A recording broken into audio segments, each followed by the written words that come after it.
Right in the beginning of the tunnel, there used to be a guy that lived up here called Clarence.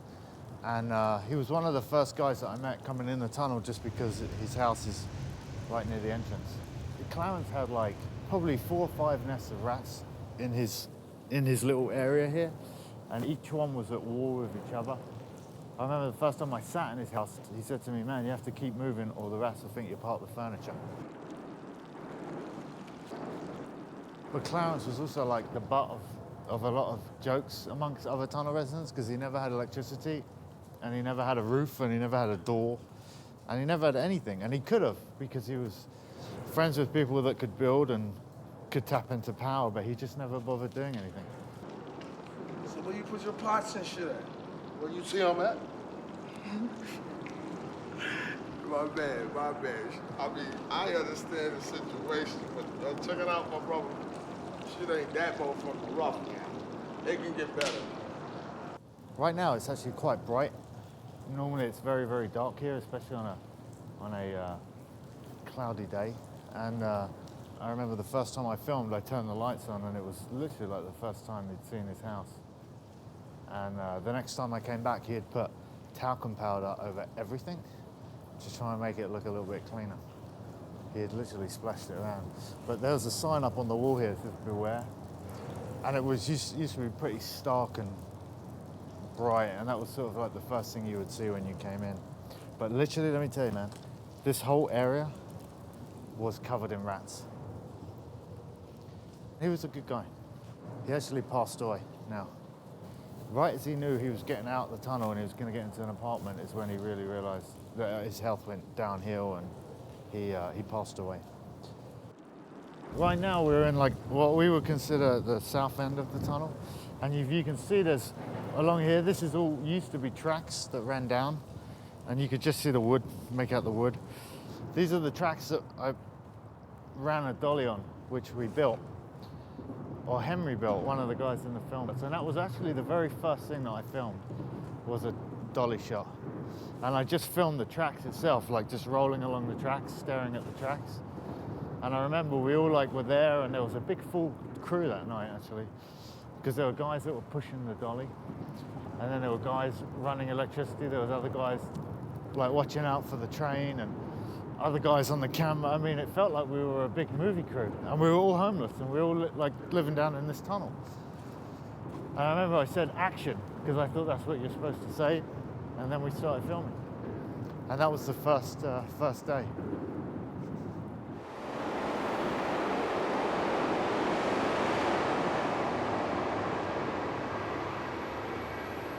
Right here is where Henry used to live. He was an old guy from the south, and he was one of the most honest guys I've ever met. But he lived right here. And there's still like the foundation of his house. Let's go. So he had he used to live in a brick house that was, I guess at one point was the track workers would use for storage or something. And he lived right here. All right. Here go the egg. What are you making? Cornbread. Right now it's 2011, and I was running around here in 94, so 95, so. And I love this place, you know, like I used to love being down here, but I realized like I've been down here one time since that time, and it's the people that made this place great. It feels a little strange to be down here, only because it's so empty, you know, like there were a couple hundred people sometimes, you know. And so that's the strangest thing, is that there's no one here, and there's no life, and there's not even a rat. So this is like a little side alleyway, which right now it's really well lit, but at about 4 in the afternoon, 5 in the afternoon, it will get really dark. And there's, you know, lots of little cubby holes and alcoves, and there would be, I mean, I talk about the rats a lot because there were rats everywhere in this place. So they'd run up on these walls next to you, and you know, I'd just be walking through here clapping my hands. And I didn't think this would still be here, but I noticed when I was coming through before that this area right here is where Dee's house. Dee built a house and it burnt down, and you can still see, you know, this is years and years ago, but you can still see like the charred wood and stuff where a house burned down. I had some problems with a fella, and he threatened to burn my house down, but I didn't believe him.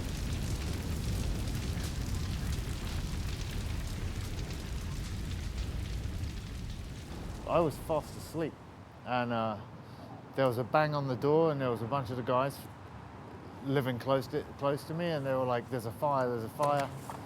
You got to grab the camera, and we got to go." And they were all set up, like they had the sound ready, they had lights ready. I mean, everything was ready to go. And I grabbed the camera, and we ran down the tunnel, and just caught it in time.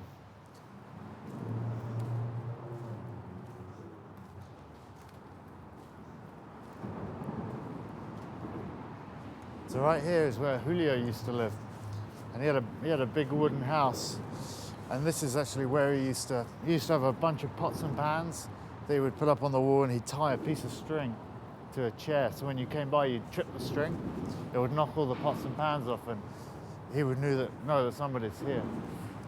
But people that don't really know what's going on, you know, and they're just looking around, looking to find something or steal something or whatever, you know.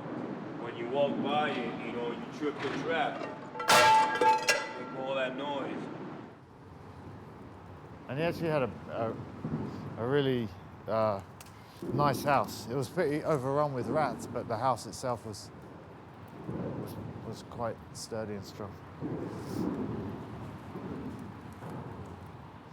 What you're looking up there, right? That up there is where you used to be able to run street light, a wire all the way up.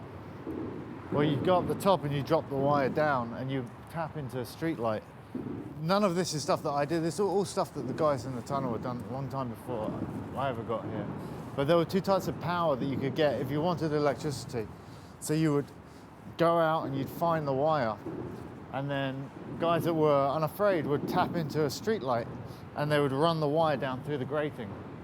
And what they would do is they would actually tie it around the grating through one of the holes in a knot. So when the parks department would come by, they'd literally cut all the wire. And then the wire, at least by being tied to the grating, it wouldn't fall all the way down to the floor. You just have to put it back up. You didn't have to carry all that wire back up to the top. But the street lights are 12 hours, so they would turn on at 6 at night and turn off at 6 in the morning. So we call it 12-hour power.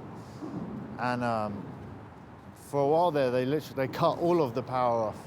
And so there was no power. And then a guy called Henry, who I showed you his concrete house there, he found a big box further down the tunnel. We should go try and check it out.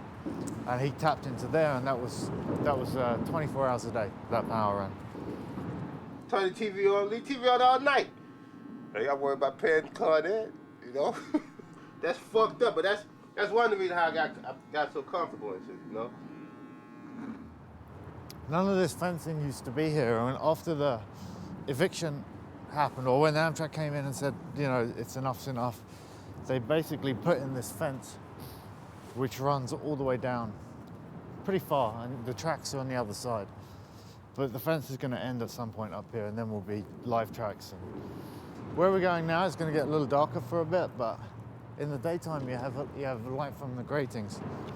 On a cloudy day, it's a lot darker, and then after 4 o'clock at night, you can't really see much.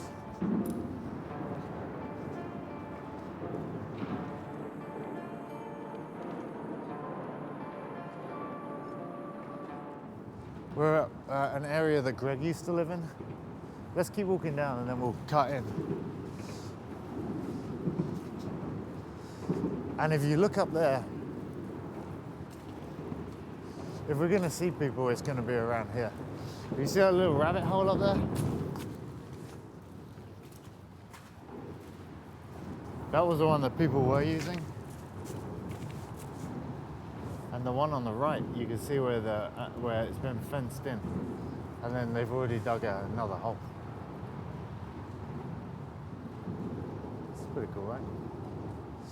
Where we're going now is where there's like a electricity box that we tapped into.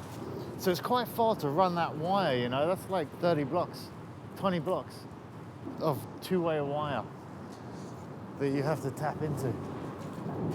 And when the 12-hour power, when the parks department finally cut off the power, there was no lights, no electricity, and everyone had electricity for a little while, and you really get used to having it when when you're homeless. If you get it, it's really a great thing. And then somebody discovered this box. So you see all these wires that are tapped in and spliced in? You see like this red one right here and the black and all of this stuff? This is all where homeless guys have like tapped into these big boxes. Well, in this tunnel anyway. And this box is, I suppose it supplies a lot of the parks department with power for the park above. But when we discovered this box, this was like a big find, you know? And then once they discovered this, the hardest part was finding a lot of this old wire to run that length of tunnel. The other problem with this wire is that it's real thin, and because it's such a large distance, it's difficult to find, you know, essentially 40 or 50 blocks worth of the stuff.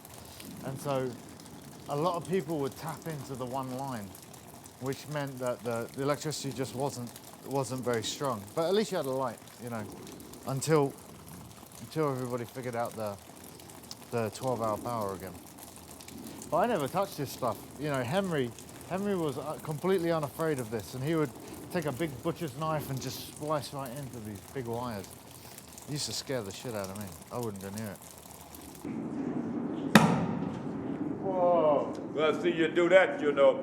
You show a person that, then some of it just make them twice as scared. You know what I'm saying?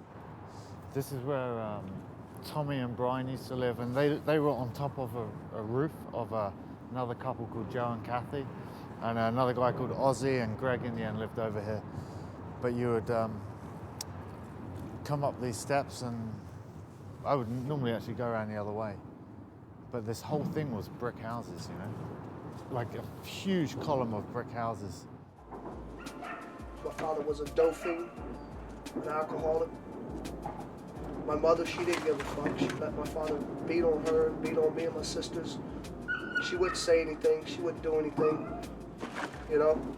I haven't spoken to them in 10 years, and I don't care to give a damn about it. Make it rot in hell. When Tommy comes home and he's dragging his shopping cart and all the dogs are barking, so he would come along here and he'd park his cart there, and the house and the brick houses were here. So that little alley where he's walking down the back, that was all just along this wall. And then he'd climb the staircase and his house was up high. That's all that writing up there. You know, they were scribbling all over these walls.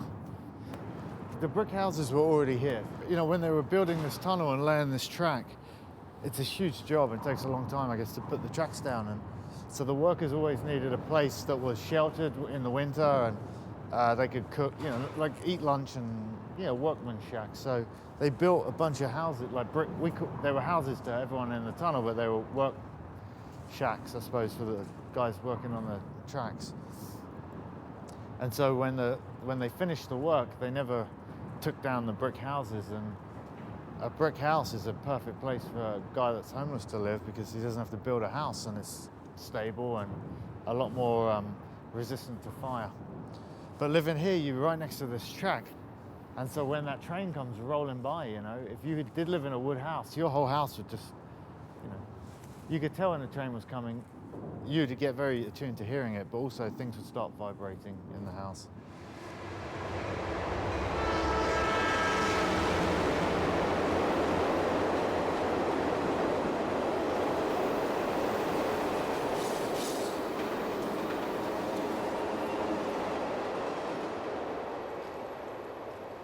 When everybody moved out and actually got into housing, a lot of people broke down their own houses, but Amtrak wanted to remove the garbage, which was a good thing, and to deter more people from coming in, they just leveled everything.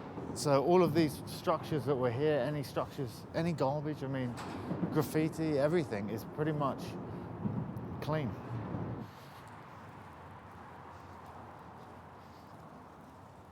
See this big long stretch of tunnel where there's just nothing.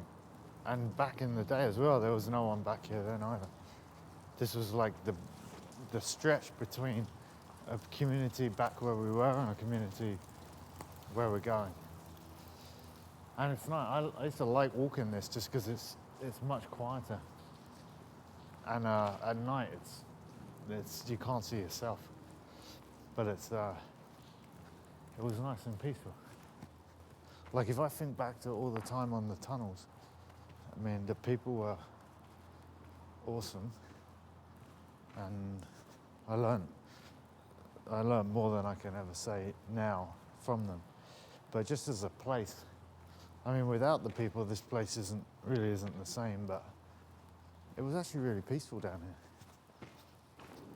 I believe you got far and more than any of them other motherfuckers out there, if you really look at it. You're spending the night. You blend in. You're one of us now. You understand what I'm saying? Welcome to the fucking family, kid. I'm proud of you. Where we are now is what you would consider the north end of the tunnel.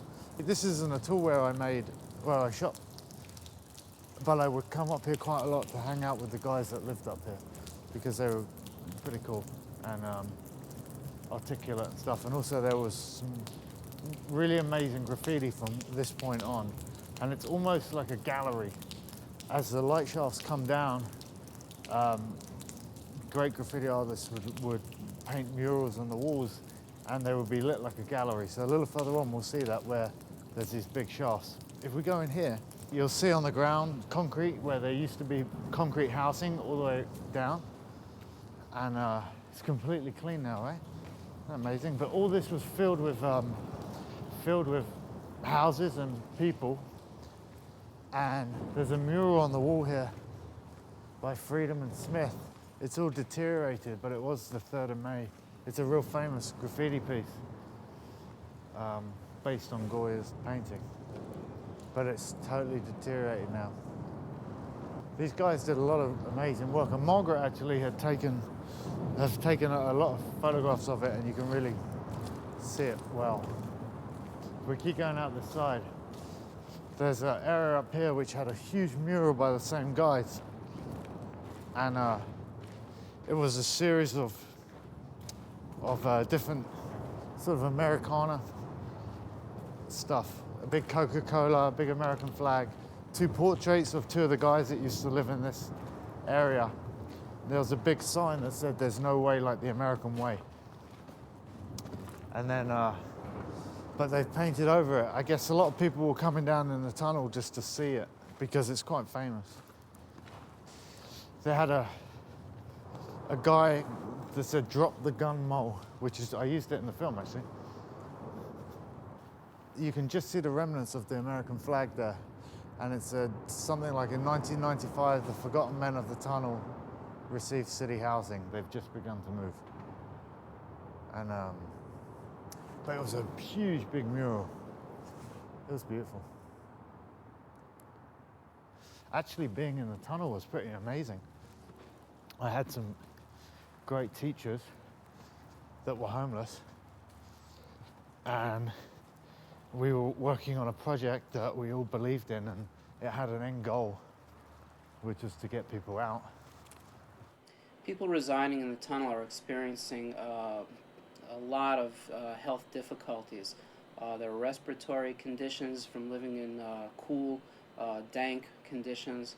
Asthma, I know, was prevalent amongst a few individuals. So this is Richard Rebell.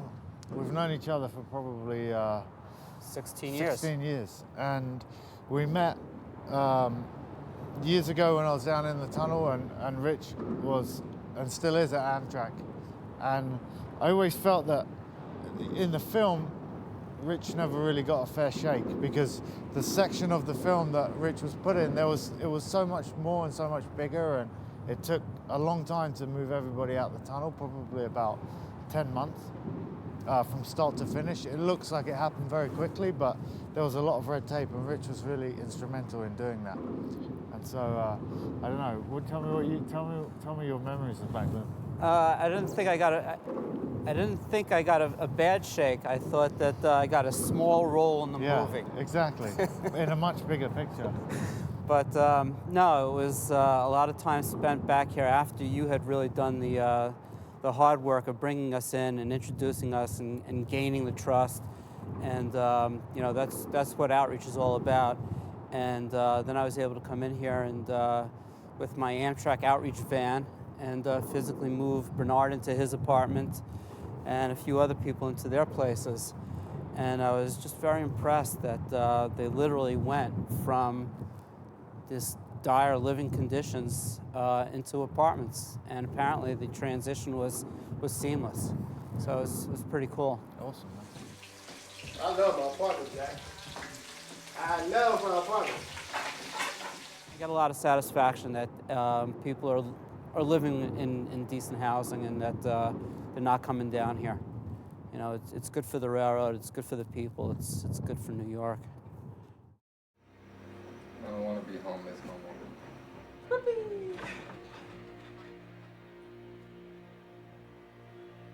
It feels real good.